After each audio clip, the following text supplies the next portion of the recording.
Hello my dear friends ও junior homeopathy doctor ও সাধারণ মানুষের জন্য আমি একটা ভিডিও দিচ্ছি। এটা হচ্ছে সাকসেসফুল কেস।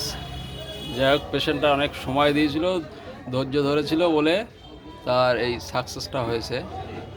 মেন সমস্যা ছিল এই আঁচিলের সমস্যা ছিল, যেটা হচ্ছে হাতেই ছিল বেশি। যা এতগুলো ছিল যা ও চিন্তা করতে পারছিল না, অনেক ডাক্তার দেখিয়েছিল। তারপরে আমিও অনেক চেষ্টা করেছি। প্রথম দিকে যে সিমটম ছিল, যেহেতু আমরা সিমটম ছাড়া ওষুধ ব্যবহার করতেই পারি না, টোটালিটি করে যে সিমটম আসবে, যে মেডিসিন আসবে সেটাই দিতে হবে। তার কারণ হচ্ছে পলিফার্মাসি করলে তার হবে না, যে মেডিসিন আসবে সেটাই দিতে হবে। আমি প্রথমে দিয়েছিলাম ওরে কোস্টিকাম দিয়েছিলাম।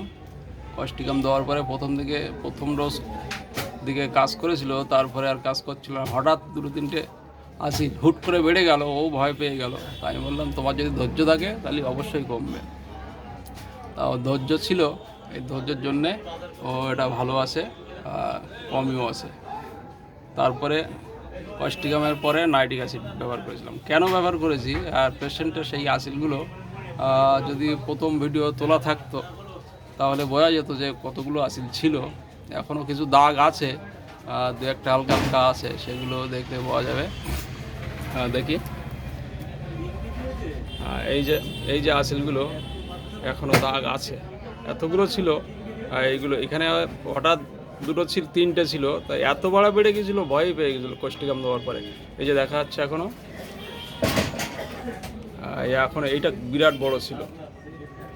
তারপর ওই হাতে ছিল, ওই হাতেও এখনও একটা ছোটোপানা আছে। এই যে এখনও ছোটোপানা একটা আছে, দেখা যাচ্ছে।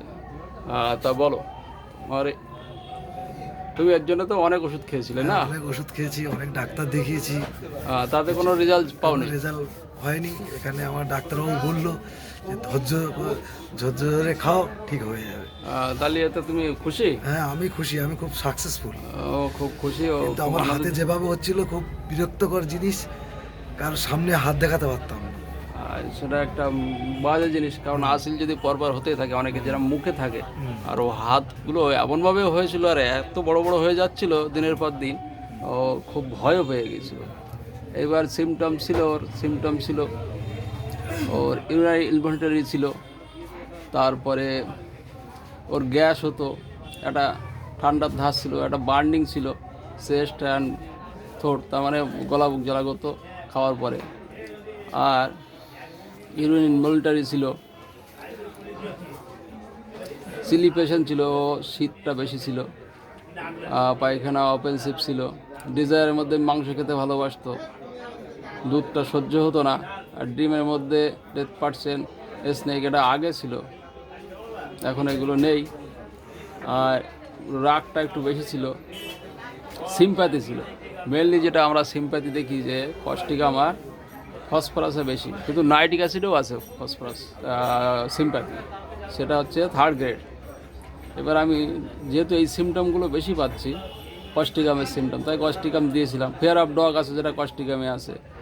ফ্যামিলি হিস্ট্রিতে অ্যাজমা ছিল, আর ওর একটা বাচ্চা হয়েছিল, তাকে লিউকোমিয়া হয়েছিল। এই সব সিমটম দেখে আমি কস্টিকাম দিয়েছিলাম, যেহেতু কস্টিকামের সিমটম সবই আছে। কারণ ও সিম্প্যাথি আছে, কুকুরের ভয় আছে, তারপরে ইউরিন ইনভলন্টারি, প্রচ্ছাপ ধরে রাখতে পারতো না, আর আচিল তো ছিল। চিলি পেশেন্ট, মাংস খেতে ভালোবাসে, মিষ্টি খেতেও ভালোবাসে, অনেক সময় কস্টিকাম মিষ্টি খেতেও ভালোবাসে, আইসক্রিম কোল্ড ড্রিঙ্কস খেতে ভালোবাসে, দুধ সহ্য হয় না। এইসব সব দেখে আমি কস্টিকাম দিয়েছিলাম, কিন্তু কস্টিকামে প্রথম দিকে কাজ করার পরে আর কাজ করছিল। লাস্টে 10M পর্যন্ত দিয়েছিলাম, 10,000 পর্যন্ত দিয়েছিলাম। তারপরে 10,000 দেওয়ার পরে ওর সবগুলো বেড়ে গেল। বেড়ে গেলে তবে আমি চিন্তা করলাম তো হচ্ছে না, ডিস্টার্ব হচ্ছে, আবার সব শুনলাম। এবার দেখলাম রেপার্টরি ঘেটে দেখা গেল যে ইনভলন্টারি ইউরিনেশন আছে নাইট্রিক অ্যাসিডে। প্রচ্ছাপে জ্বালা নেই, কিন্তু আছে। প্রচ্ছাপ ধরে রাখতে পারে না, সেটা আছে। সিম্প্যাথির নাইট্রিক অ্যাসিডে আছে। আর রাগটা ওর খুব বেশি, এইটা দিয়ে আমি খুব জোর দিলাম যে ওর খুব রাগ বেশি, এমনকি ভেঙেছিলও ফেলে। এটা হচ্ছে নাইট্রিক অ্যাসিডের মেন সিমটম, মানসিক লক্ষণ। আর সিম্প্যাথি আছে, এইগুলো দেখে। আর প্রচ্ছাপ ধরে রাখতে পারছে না, এটাও আছে। আর শীত বেশি, দুধ সহ্য হয় না নাইট্রিক অ্যাসিডের একটা বিরাট ওষুধ, যেটা হচ্ছে সিপিয়াতে আছে, নাইট্রিক অ্যাসিডে আছে। এইসব সব সিমটম দেখে ওরে আমি নাইট্রিক অ্যাসিড শুরু করলাম। নাইট্রিক অ্যাসিড প্রথমে 200 দিয়েছিলাম সেন্টিসিমাল পদ্ধতিতে, তাতে রেজাল্ট ভালো পাচ্ছি না। এইবার 50 স্কেলে আসলাম, 0 পটেন্সি। 200 পরে সাধারণত 5 ধরা হয়, 200 মানে 5 ধরা হয়, সেখানে আমি 7 দিলাম, আজকে 9 দিচ্ছি। আশা করি যেগুলো একটু অর্ধেক আছে ওগুলো একদম চলে যাবে। তো দেখাচ্ছি। এই হচ্ছে ওয়াট ছিল, সেখানে ছিল, আর এই যে গ্যাস হতো, ইউরিন ইনভলিউটারি ছিল, বার্নিং থ্রোট এসছিল, আর সহজে সর্দি কাশি লাগতো। আর অ্যানার্স ফিচার ছিল ওটা, যেটা হচ্ছে নাইট্রিক অ্যাসিডে পাওয়া যায়। এটা হচ্ছে ওকেশনালি দেখা যায়, মাঝে মধ্যে দেখা যায়, সেটা নাইট্রিক অ্যাসিডে ভালো কাজ করে। আর শীতটা বেশি, স্টুল অফেন্সিভ, ঘামটা মুখে মাথায় টাথায় হয়। আর ডিজায়ারের মধ্যে মিট, মাংস খেতে ভালোবাসে, মিষ্টি খেতে ভালোবাসে, কোল্ড ড্রিঙ্ক আইসক্রিম আছে। আর ডিজাইগ্রিতে মিল্ক আছে। ডিমের মধ্যে এটা হচ্ছে 5, মানে আগে দেখতো স্নেক, ডেথ পার্সেন্ট। আর মাইন্ডের মধ্যে অ্যাঙ্গার, ভায়োলেন্স ছিল, খুব রাগ, ডিস্ট্রাকটিভনেস, সিম্পাথি আছে, কনসোলেশন, অ্যাগ্রাভেশন আছে, ফেয়ার অফ ডগ আছে, ডেথ, আর হচ্ছে স্নেক আছে, বেনেভলেন্স আছে, মানে ওরা দান করতে ভালোবাসে লোকে দিতে দিতে, যেটা কস্টিকামে ছিল, ওই জন্য কস্টিকাম দিয়েছিলাম। তারপর ট্রাভেলিং ডিজায়ার আছে।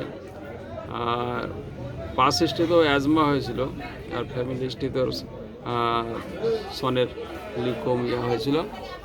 এই যে আমি দিয়েছিলাম, শুরু হয়েছিল 16/8/25-এ, কস্টিকাম দিলাম 200, তারপরে অনেম, তারপরে 10M, এটা 17/11/25-এ 10M দিলাম। দেওয়ার পরে এগুলো সব বেড়ে যাচ্ছিলো, তারপর নাইট্রিক অ্যাসিডে চলে আসলাম, 200 দিলাম 2টো ডোজ, তারপরে একেবারে 0 পটেন্সি আসলাম, 07। আজকে হচ্ছে 13/2/26 নাইট্রিক অ্যাসিড দিচ্ছি আবার 7-এ পরে 9। যেহেতু আমি সিরিয়াল বাই সিরিয়াল দেই না, একটার পর একটা গ্যাপ দিয়ে দেই, এটা পেশেন্টের কাজ করে। যেহেতু আমি 1 মাসের ওষুধ দেই, ওই জন্য গ্যাপ দিয়ে দেই, আমি 15 দিনের ওষুধ দেই না। এটা পেশেন্টের সুবিধা হয়, কাজটাও ভালো হয়। যাই হোক, থ্যাংক ইউ, ধন্যবাদ তোমার এই ভিডিও পারমিশন দেওয়ার জন্যে। আশা করি যেটুকানি আছে এটুকুও চলে যাবে, আর ওই যে প্রচ্ছাবের সমস্যাগুলো যা আছে সবগুলোই চলে যাবে। ধন্যবাদ তোমাকে।